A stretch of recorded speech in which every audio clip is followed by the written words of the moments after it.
The Oklahoma Sooners softball team has an outstanding performance this past weekend with the Getterman Classic in Waco, Texas. They went undefeated, securing 4 run rule victories against Baylor and Hofstra.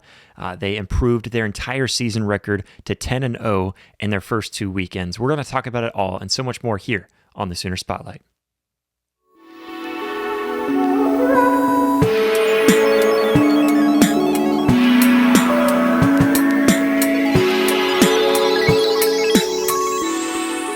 Let's go ahead and dive into it. Let's talk Sooner sports. That's what we came here for, and that's what we're going to do. So first off, starting off with Oklahoma softball, we didn't cover first opening weekend, and man, I wanted to, but just couldn't find time to hop on, try to get things set up and created for it. So you know what, we're talking second weekend. First weekend, I'm going to back up and start talking about that because the first weekend for Oklahoma softball started off 6 games on the first weekend, Thursday, Friday, Saturday, doubleheaders each day of that weekend. That was so much fun to be able to keep up with that. Some of it was kind of hard to watch, not very great camera angles, but Oklahoma Athletics does an amazing job to make sure that you guys get to watch all of it. So if you guys aren't an Oklahoma softball fan, if you're just an Oklahoma fan and maybe you keep up with it, I highly encourage you to check out the Oklahoma Sooners softball team because I think that they are so much fun to watch, and this year is not going to be any different. This year might be even more fun than years prior, and we'll get to why I think that is. First weekend started off, although we went 6-0 in that first weekend, there was a couple of games where Oklahoma may not have won those games if it wasn't for a couple of big plays in each of those games that really gave them the victory. One of those games going into 11 innings. The other, I believe, was 9. And so, I mean, just that first weekend, I didn't have too much to say about that other than the fact that it felt like Oklahoma might be on, who knows, maybe just kind of a slow start, and it looks like this may not be the Oklahoma team that we're used to watching in softball. But this past weekend, that was not the case. This past weekend, they came out sparks flying. They came out just totally dominant and showed that they are still the same Oklahoma team coached by Patty Gasso. And honestly, this past weekend gave me the feeling that, hey, this team's still around. This is still the best team in the country. There's not anyone who stands a chance against dethroning this team if they keep on doing what they're doing. That's how it made me feel. I will be honest, I still think that, going back to that first weekend, I still think that we're going to lose some games this year. I still think that this could be a team that, hey, we may not 5-peat. But this past weekend gave me some confidence in this team and seeing what some of these new girls have added to it. We've got some young starters. We've also got some new faces. We'll talk about some of them and go down the list. But first, starting off with game 1 this past weekend, I just want to jump into this past weekend and talk about the most recent news and kind of going through the games. If you weren't able to watch them, I'll catch you up to date today. First off, starting off at the game 1 against Hofstra. Sooners started with an 8-0 win over Hofstra in just 5 innings. Again, all 4 of these games this past weekend were run rules. So again, that just shows how dominant they were. Extremely fun to watch that. Hofstra was ended in 5 innings, 8-0. Ella Parker, she is coming out and just swinging. She is looking like she's not missed a beat at all from last year. Usually in the beginning of the season, a lot of these star players are going to start off a little slow. We saw that from Jada Coleman. We saw that from Jocelyn Allo at times. We saw it from all kinds of amazing players that have come through Oklahoma in years past start off slow. And that's not the case for Ella Parker. She has been the most dominant player so far throughout these 10 games. And she comes through in big-time moments, big-time plays, and that showed. She led the offense going 3 for 3, 2 home runs, and 3 RBIs to lead in just in that first game alone against Hofstra. So that was an amazing performance by Ella Parker. Loved what she did on offense and what she was able to do. Again, sparking this offense to really putting up some numbers and obviously leading them to a run rule. And if it wasn't for Ella Parker, I think there's one game that we might have lost, and I'm forgetting which one that was. It was in that first weekend. It might have been the San Diego State game that she ended up having a big time hit to win the game in overtime. So she has been absolutely crazy. So kind of crazy to say that Parker and Barker have been the big key role, the key pieces to this team, because Sydney Barker, we just talked about Ella Parker, now we got Sydney Barker. She also contributed with a triple and an RBI. So, I mean, she was absolutely phenomenal this past weekend. First, starting off with game 1 against Hofstra.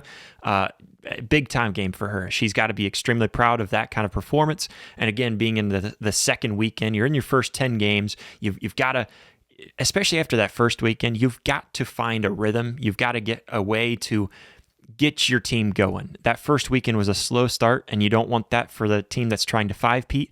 So getting going is a big thing, and she did exactly that. Her and Ella Parker, and Sydney Barker both doing that. In the circle, we had Isabella Smith. She pitched 3 scoreless innings. She only allowed 3 hits, and she got 3 strikeouts. She did an amazing job. And Peyton Monticelli, she came in and closed out the game with 2 scoreless innings, and she had 4 strikeouts in those 2 innings. Absolutely phenomenal in the circle. And these girls, man, that game felt like, all right, we've got something cooking again. It felt like, hey, this might be the Oklahoma team of old, even though it looks like a completely new and completely flipped roster where we don't even recognize most of these girls' names. Hey, this looks like something very, very promising going forward. And that was a step in the right direction. But then the one that really got us going, the one that I think should excite Oklahoma fans, was game 1 against Baylor this weekend. It would have been game 2 of the weekend, but game 1 versus Baylor. There was 2 games versus Baylor, 2 games versus Hofstra. That first game against Baylor, that was the second game on Saturday. Oklahoma goes against the number 23 ranked Baylor, a team that we've known has given Oklahoma fits in the past. We're very familiar with them. We have faced them out of conference play, and also in conference play in the same season when we were back in the Big 12. We know Baylor very well. We know that they're a good softball school. They're going to put up a fight. But instead, again, another dominant performance from this Oklahoma Sooners softball team. They come out here and completely just demolish them. 9-1, run rule them in 5 innings. Sydney Barker, again, the standout player. She hits 2 home runs and hit a grand slam, finishing 2 for 3 with 6 RBIs on the day. Absolutely amazing for Sydney Barker. And then again, bringing up Ella Parker and what she's able to do on the offense. She also contributed strong play, going 3 for 4 and got an RBI on the day against Baylor. So a huge day overall in those first 2 games against Hofstra and Baylor on Saturday for both Sydney Barker and Ella Parker. Just absolute phenomenal stuff. Love to see it. Super, super happy for them and what they were able to do. And then over, in the circle, go into that because of obviously we're not just used to the heavy bats, the fast swinging bats, the bats that get those home runs and grand slams and just getting on base. We had Riley Boone, who was really good at that in the past. I think Jada Coleman, also one of those girls that she's just really good at getting on base. It's hard to pitch against her and not have her get on base somehow, whether she's getting walked, whatever the case may be. Now, going in to this year, it looks like very similar stuff on offense, at least this past weekend. First weekend, shaky start, slow start. But this past weekend felt like the Oklahoma Sooners of old. But anyways, going on defense, that's where Oklahoma dominates as well. And especially when it comes to pitcher, we've got to mention Jordy Ball. She's done an amazing job. She had an amazing career at Oklahoma, transferred up to Nebraska, injured last year, couldn't play. She had an amazing start to her career so far up there at Nebraska these past 2 weekends as well. I'm not going to go too far into depth about her, but we're used to pitchers like her, or even last year, and seeing what Maxwell did for us. Just some amazing pitchers have come out of Oklahoma in recent years, won us some championships, and done a lot of amazing things. So what do we have here this past week? And we have Kirsten Deal, and she absolutely earned the win. She had an amazing day pitching against Baylor. She ended up she pitched 4 innings and allowed only 1 run on 3 total hits. And then, of course, Peyton Monticelli coming back in through a scoreless inning in relief. And that was about it. That was the majority of the great pitching that we saw from those 2 girls. Just absolutely phenomenal day on Saturday for the Oklahoma Sooners. They had a great couple of games against Hofstra and Baylor. Now going forward to Sunday, when the Sooners began with an 11-3 victory over Hofstra in 6 innings. Again, another run rule. And Elena, I'm not even going to try to butcher her last name. I'm going to practice that before saying that on air. But Elena comes out, drives in 3 home runs. And Cassidy Pickering, she's off to a fast start. She's been a big-time player this year so far, and especially this past weekend against Hofstra in that Game 2 versus Hofstra. Cassidy Pickering and Ella Parker each adding 2 RBIs.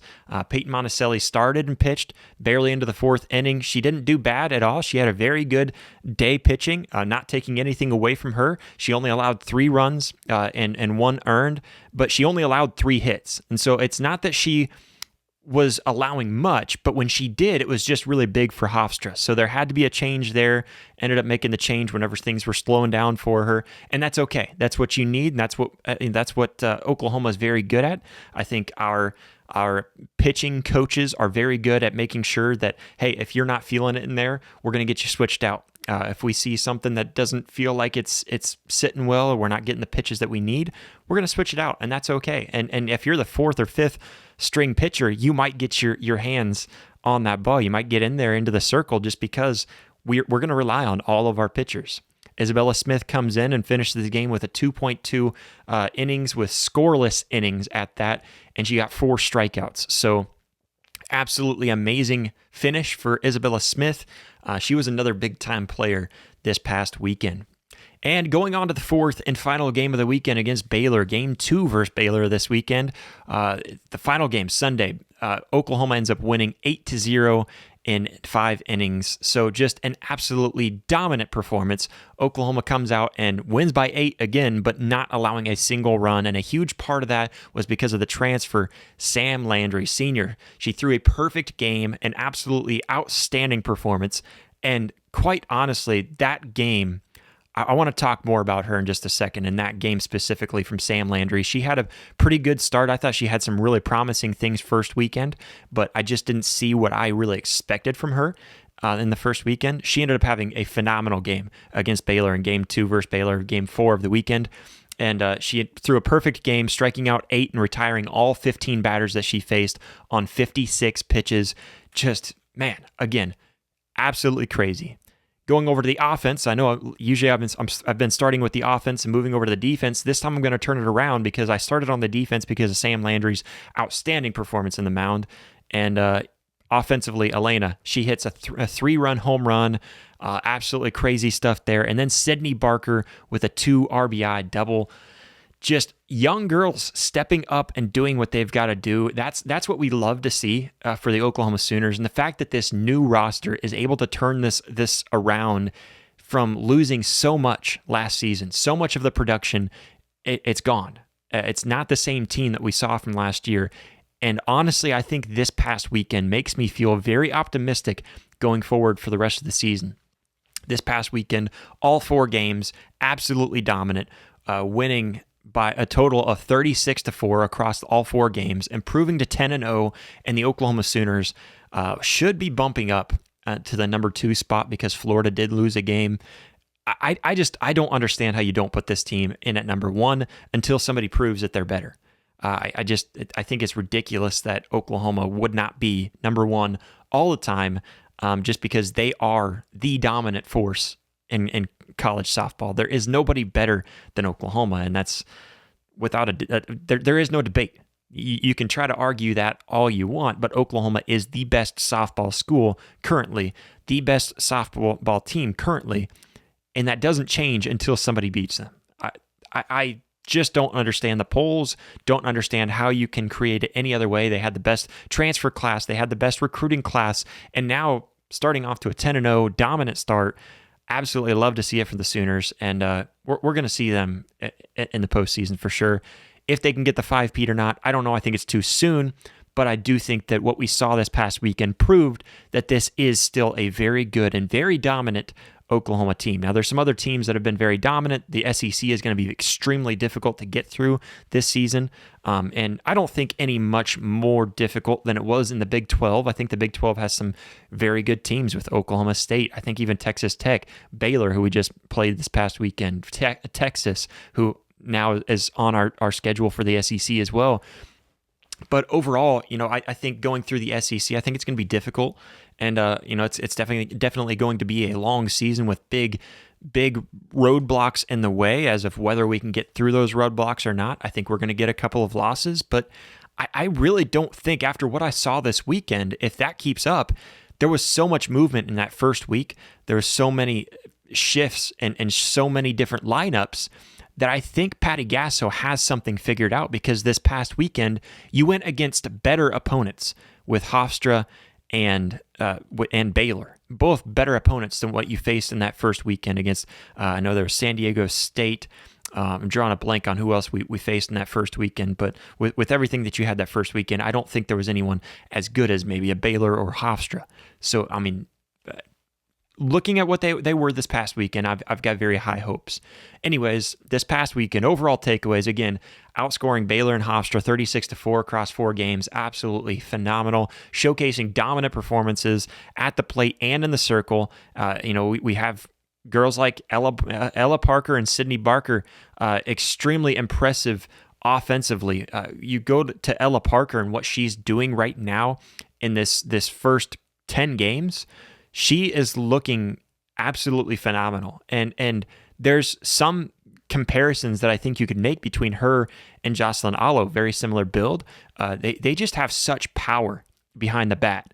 And she is so phenomenal. And she's swinging for the fences every time that she makes contact with that ball. And she's got such a poise about her. Last year, being as young as she was, she's only a sophomore this year. And last year you saw this with her. She's very patient.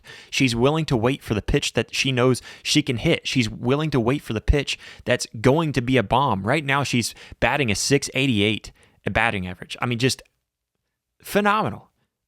She is more than half the time she is on base, and a lot of her hits have been just out of the park. I believe in the first weekend we had 9 different Sooner players hit a home run, with 12 home runs in the first weekend. I didn't take down exactly how many there were this past weekend, but off to a very good start. And again, I think Ella Parker is a big part of that. Sydney Barker was absolutely a part of that offensive firepower. The sparks that were flying were absolutely from those 2 girls. So that's a duo.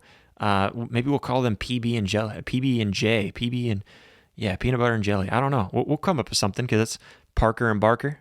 We'll come up with some fun names for them. But anyways, those 2 girls absolutely delivering. And of course, Sydney Barker delivering hits, including a grand slam this past weekend. And it's big time moments too. That's when they're stepping up. And that's what you need from the Oklahoma Sooners. You need those players. I think Ella Parker is absolutely one of them. Cassidy Pickering has been one, and so far this season and even last year, as young as she is, that was able to do that. And with the pitching staff, we've seen Landry and Deal, Smith, Monticelli, all in there. And I believe we've even had a 5th pitcher that I didn't have marked down. But just an absolutely well-rounded game when you talk about offense and what we're doing there, and then all over to the defense and in that circle. You talk first going back to Ella Parker, sophomore, who's tabbed co-SEC softball player of the week. Huge honors for her. And, she's going to keep on being in that talk and in national talks. She's a big time player. Going on to senior Sam Landry, who's transfer in. She's a senior. I don't know why. My brain wants to tell me that she's a freshman. I think for one, it's just that she's new to the team. 2, she just looks so young. I can't talk. I'm almost 30 years old, and I do not look that at all. But she's a senior. But anyways, Sam Landry, with her outstanding performance with the perfect game this weekend, she ended up getting SEC co-pitcher of the week, and that was also announced today. Both of those players absolutely deserve praise. It was a huge weekend for the Oklahoma Sooners. Absolutely loved to see everything that they put together. They were phenomenal. I think they did a great job. And again, I think that this is showing that this is still the Oklahoma Sooners. They may not be that 5-peat team. They may not be able to pull off that 5-peat the way that we're really hoping they are. And we've got to be humble about it. We've got to be realistic about it. They may not get there. And based on how that first weekend went, maybe we don't get there. but I think that this team has a chance. I think that this team is very close. And if they keep on piecing things together and improving week in, week out, the way that we saw from week 1 to week 2, man, this 10-0 start could turn into something very big. Hey Sooner fans, did you enjoy this video? Well, go ahead and hit that like button and go ahead and hit that subscribe button. What are you doing if you've made it this far and haven't already? You should be able to find that subscribe button over here. And then if you want to see full episodes, we've got those up here and clips right down here. So go check that out. But we thank you all so much for all the love, all the support. We'll catch you next time. Boomer.